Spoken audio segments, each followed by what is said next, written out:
Work is about to commence on this very sexy Yamaha Radian. It is a 88 model, I believe, a 600cc bike. It's very sharp. Very proud to own it. Some things I've already done. I've taken off the side panels here. Put good clean oil in it. I've taken out the battery. And I drained the gas tank and put some fresh gas in it. Hoping that the battery will charge up, but even if it doesn't, perhaps one of these fine batteries will fit it. These were all generously donated to me by a local motorcycle shop that was throwing them all out. Brought them home, charged them all up, and all but one of them hold a good charge, so I'm pretty pleased with that. Anyway, if they don't fit, then what I'm going to do is just use some jumper cables, like so, to provide power to the bike. Just to see what turns on, basically. See it turn over, check if there's spark, this and that. Alright, so power's all routed up.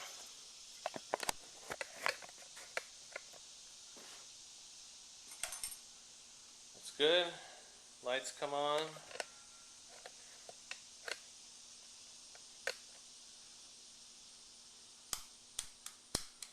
High beams work. Horn works. Starter motor works. All very good. Now, at this point I'll generally check for spark.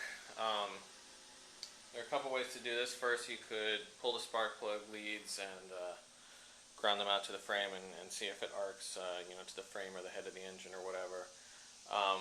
I'm kind of a nut, and so I like to hear a motor running as soon as possible, just because I get all excited about it. So another test that I'll do is actually I'll spray a little bit of ether into the air intake and see if it'll fire up.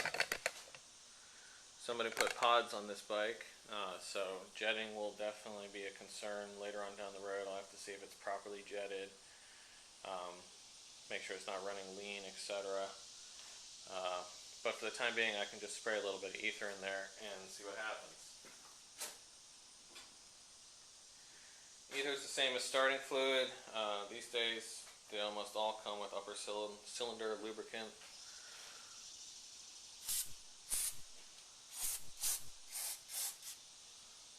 Just a little spritz.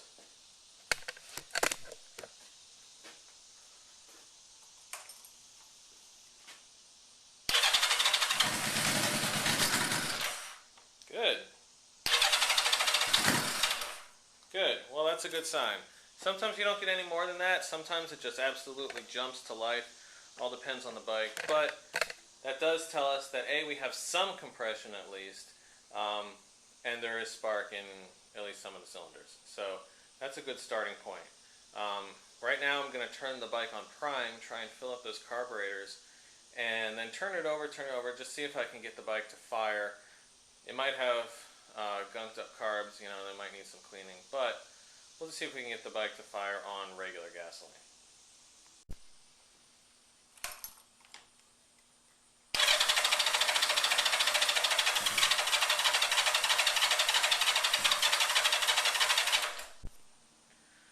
Alright, so even though the gas tank is on prime, and I know I put at least 2 gallons in, the bike just won't fire off regular gasoline, which, could tell you a couple of things, but perhaps gasoline's not reaching the carburetors. One way to test for that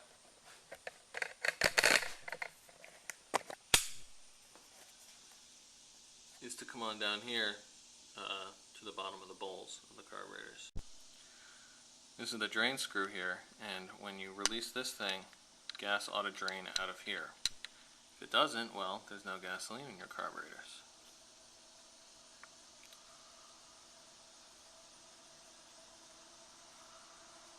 So yeah, nothing's coming out, so gas is not reaching the carbs. So I'm going to take off the tank and diddle around with the petcock and see if I can figure out why gas isn't coming out of it. There might be an occlusion in the petcock, in the lines, or some part of the carburetors where it just distributes the gasoline to all 4 of the bowls. So here you see we have the tank on the bench. I open up the petcock, gas flows freely. So we know that the problem, the occlusion, is not in the petcock of the tank here. So what I'm going to do now is basically just take the carbs off and clean them. One of the indisputed advantages of having pod filters is that it makes carbs much easier to remove. You can just pop them off individually, and then the carbs have plenty of room to slide back. So that's what I'm going to do. I'm going to check the fuel lines and basically just take them all apart and see what's what underneath there. Now, the guy who sold me this motorcycle was kind enough to include an owner's manual on CD, so I can look up the stock sizes for the main jets, pilot's jets, and the float height. If you don't have one and you don't have a paper manual, then my website, themotorcyclemedic.com, has a couple really good links to where you can get motorcycle manuals for free from the internet for all different kinds of bikes. Alright, so we got the carbs out, I got my stock settings, and we're just going to see what we find. First off, before even opening them up, I noticed that some of the slides are a little sticky. So yeah, this thing's just going to undergo a total cleaning. So, I feel as though I may have arrived at the root of the problem. Not only were most of the floats so scummy that they were closed, and most of the jets were so scummy that they were occluded, but these are the stock size jets. So somebody put pods on their bike and did not rejet it. So now I'm going to have to look through my various packets of jets here and try and find, I don't know, something like a 102, something like that, that'll fit these carburetors. So we'll see what we got. Alright, so I found a set of 108s that'll fit these carbs. They might be a little bit too big, causing the bike to run a little bit rich. But I'm just going to throw them in and see what happens. It's so easy to take these carbs out that pulling them in and out really isn't all that big of a deal. Still have to clean the carbs up again.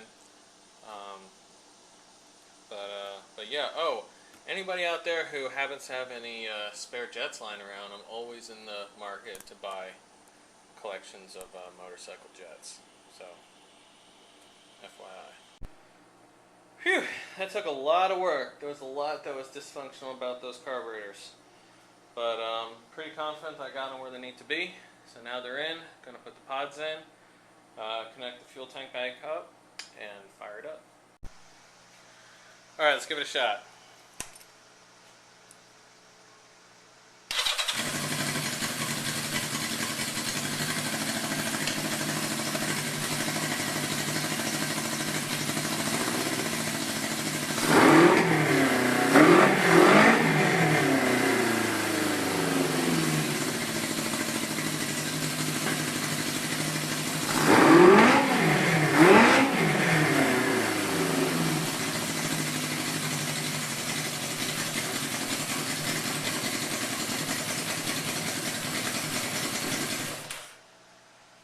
Bitchin'.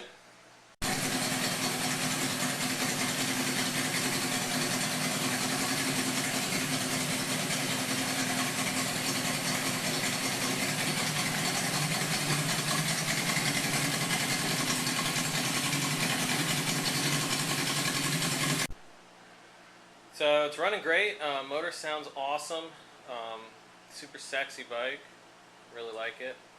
I think that the jets I put in, I think the 108s are just a little bit too big. I'm getting some black smoke out the exhaust, so I'm going to order some new ones, maybe some 102s or something like that. But I'll ride it around as is for the time being. There's really no harm in riding around on jets that are too large. You might foul some plugs, but you're not going to have any real adverse side effects. So I'm going to ride it around a little bit as is, and once the new jets come in, should be looking pretty fly. So here it is, super clean, super sexy, looking great, running great. one's definitely a temptation to hang on to. Took me about, I would say, 5 hours of work today. Pretty much all carburetor issued. Everything else on this bike is just peachy, man. All the lights work, brakes work great. It looks great. Bitchin' tires, great seat. Just really super pleased. This is my first motorcycle project here in the new house, and I'm really happy with what it is.